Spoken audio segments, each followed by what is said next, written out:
So, from the older side of the picture of meditation, we're going to move really quickly into what we've all heard of, which is Smiling Mind. Our next speaker, Kay Watts, is the Education Manager and Research Project Manager at Melbourne-based not-for-profit Smiling Mind. Following a degree in social administration, Kay began her working career in the not-for-profit sector with UK organisation Help the Aged. Kay established the Children's Natural Medicine Clinic here in Melbourne while lecturing at the Southern School of Natural Therapies. Over the years, Kay's investigated and practiced many different meditation techniques. A mother of 3 adult children, Kay sees mindfulness and meditation as the most exciting tools available to enable young people to stand in their full potential at every stage of their lives. Kay will tell us about the results of a research project that Smiling Mind conducted last year in conjunction with Deakin University, involving 2,000 schools. Wrong. 2,000 school students. 2,000 school students across Victoria. Ladies and gentlemen, please join me in welcoming Kay Watts.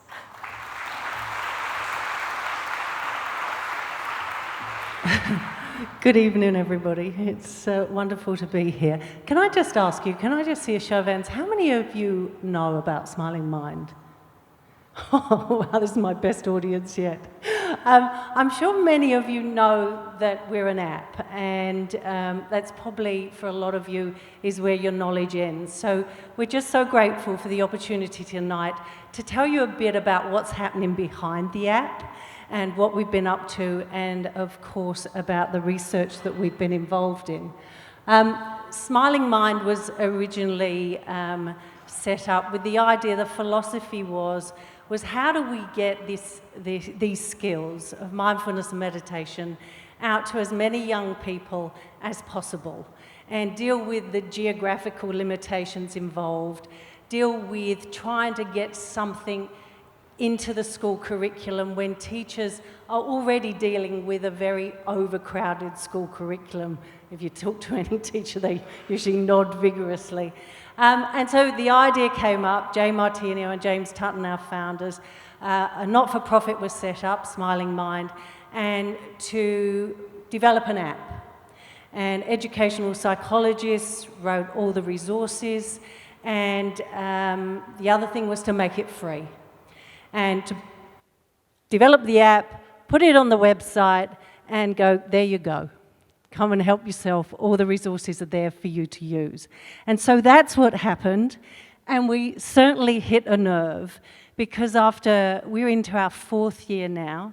I've been with Smiling Mind for 18 months. When I joined, we had 4,500 education users, and we had about 6,000 downloads. We've now hit 1 million downloads, 10,500 education users.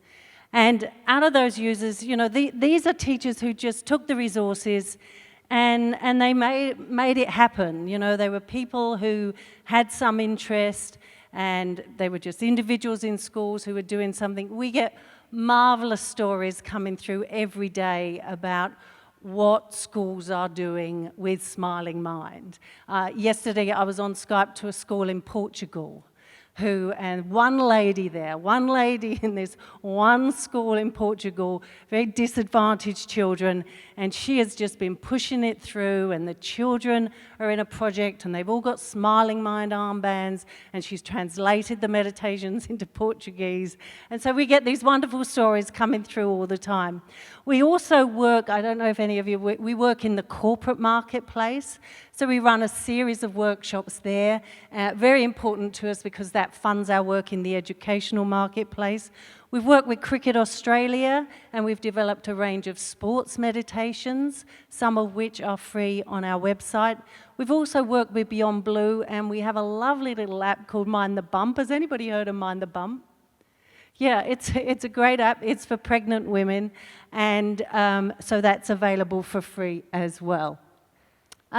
So our mission at Smiling Mind is to provide young people with lifelong skills based in mindfulness and meditation to enable them to look after their minds and emotions and to be able to bring themselves back to balance.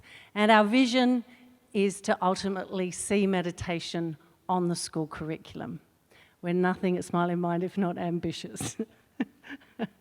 So to that end, and obviously, you know, everybody's spoken tonight about this growing interest in mindfulness and meditation, and of course the mental health issues that we are now experiencing are playing a major role in this.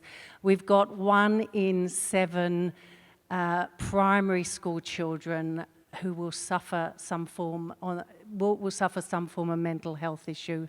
We've got 1 in 4 primary school children, no, 1 in 7 primary school children, 1 in 4 secondary school children. And we're talking about that anxiety, depression spectrum. I spoke to a lovely lady here tonight who's a nurse in primary schools at Wendy, and she said, you know, she interviews all new parents and they have to fill in forms, and one of the major boxes she's seeing tick now is anxiety, that they're saying their children are suffering with anxiety.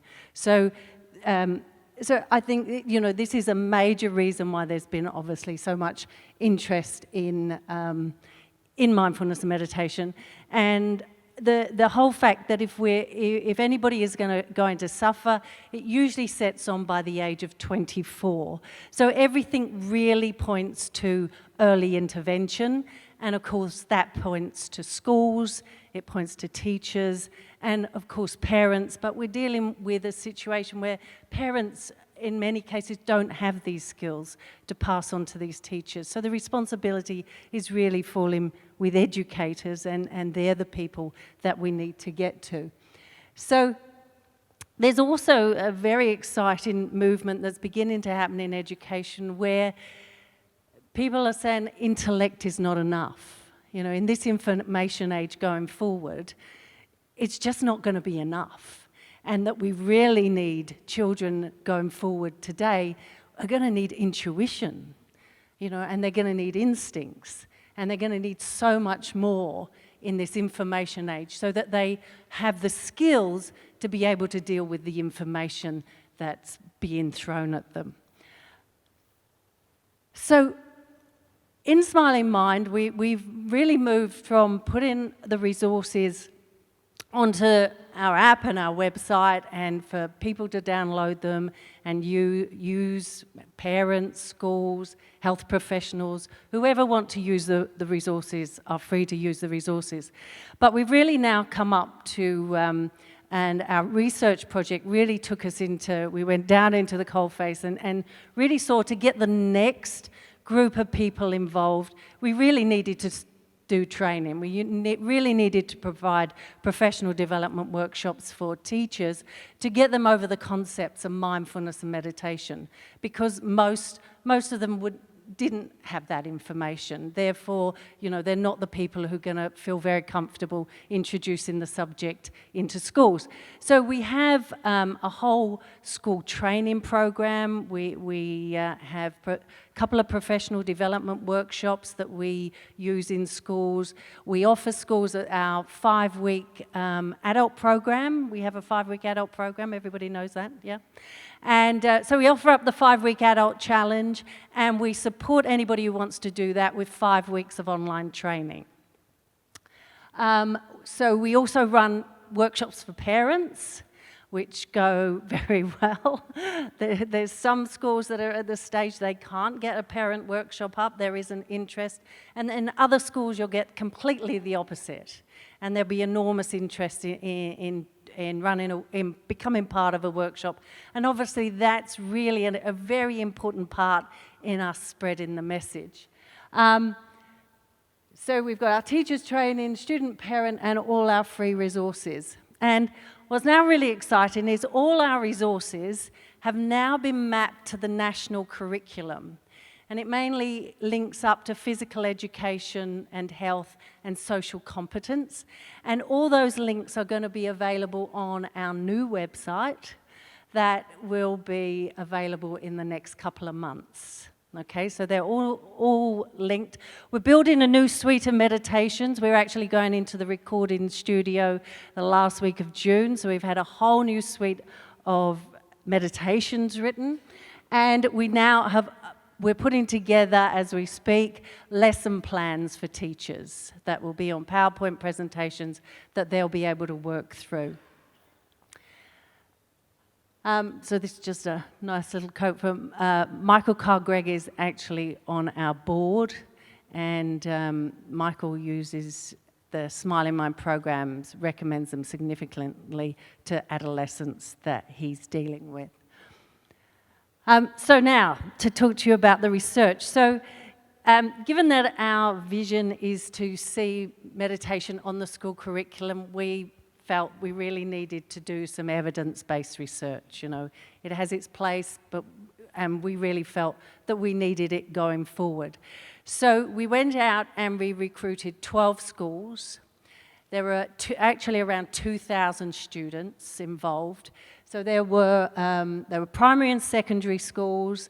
There was 130 teachers, and we split the students. So every school gave us a certain group of students. So we had every age covered, and so one school would give us 250 year sevens, another school would give us 150 year nines. So we had all the ages covered from all the schools, and we went in the first term and we trained all the teachers. We put them through our training program, our 2 workshops, with a 5-week program in between that they did for their own personal experience. And then we started the research in term 2 with the first group of students throughout the 12 schools, and they were split into control and treatment groups. Okay, and we ran 3 waves of data. So we did 1 wave of data with all the there ended up 1,854 students who took part. We had to get parent support letters signed, support letters, and get all these children to do the student survey. The students were on 8 weeks of meditation 3 times a week. So that was the recommendation to all the schools involved, that we would like them to do that. And then we took the second survey at the end of that term of everyone, control and treatment groups. And then the following term, we were now into term 3, we swapped around. So the control group became the treatment group, and the treatment group, it was really up to the teachers whether they wanted to keep going. Does that make sense? And then we did the final survey. All right? It was an ambitious project. And this is where we got to. So the research outcomes were, I'll start with the teachers. 104 of those teachers did the 2 surveys and went on the program. And the results for them were quite significant. The thing that stood out was sleep. Sleep is one of the major issues out there with whoever you speak to, students, teachers, corporate. It is the major thing that you get a response to. And so we had sleep improve with teachers. We had the big thing around the ability to manage and describe and accept their emotions, tension reduced, and mindfulness, greater awareness of mindfulness. So quite significant results on there, but improved concentration as well. So that was the data that we have on the teachers. And this was the students. And so overall, with these 1,800 students, what we saw that really stood out was improved sleep, and it is the major issue when you talk to children about sleep, because most of them are on technology till quite late at night, and then they go to sleep with it under their pillow. So sleep was a significant change that the Smiling Mind meditations had effect on, and also the ability to deal with bullying in the classroom and to be able to manage disruption in the classroom. So that was the overall effect for the two big things that stood out for the whole 1800. But the most significant effect with the students who were most at risk. So that was the lower 50%. And their results were quite significant across all of these things: better sleep, reduced psychological distress, enhanced positive well-being, the ability to manage their emotions, and improvements in concentration. And these are some of the qualitative data that we got. The qualitative data was absolutely amazing. And so these are, can you read that? Can you read them quotes? Yeah? Huh? Not really. Shall I read them too? So it says, after meditating, I feel relaxed, calm, and peaceful. I feel I can concentrate and do more. And this student says, it helps me bring my thoughts to rest all over the place. So the first wave of data we got was all about, I feel calm, I feel more relaxed, okay? And then what we got about concentration and focus. And then we started to get things coming through about emotions. Have I run over time? I'm doing okay. Okay, we'll keep going. This was I love this page of quotes because it came out of a classroom where you would have thought nothing was going on in this classroom. I was there before they played the Smiling Mind app. There were kids with feet up on their table. There were other kids hanging out the window. We played the Smiling Mind app, and I thought, gee, what data are we going to get from here? But we asked them to write down what Smiling Mind meant for them, what they'd experienced, and this is what they experienced. And it's quite, there's simple quotes, but the learning that's gone on behind it is really quite significant. And one child did say he felt it could change his life. Teachers also had a lot, these are the teacher observations, they had a lot to say about what they noticed, and your comment about teachers would walk in and the kids would be laying on the floor and get very upset if it wasn't time to meditate. So we won't play that because I've run out of time. So I just want to say thank you. We're a small team at Smiling Mind. We're young, we're learning. There's a lot of experience in the room, and we're really happy to hear your ideas, form partnerships, be collaborative. So please do contact us. Please get in touch. Let us know your experiences of using Smiling Mind. We love to hear from you. Thank you very much. Thank you, Kate.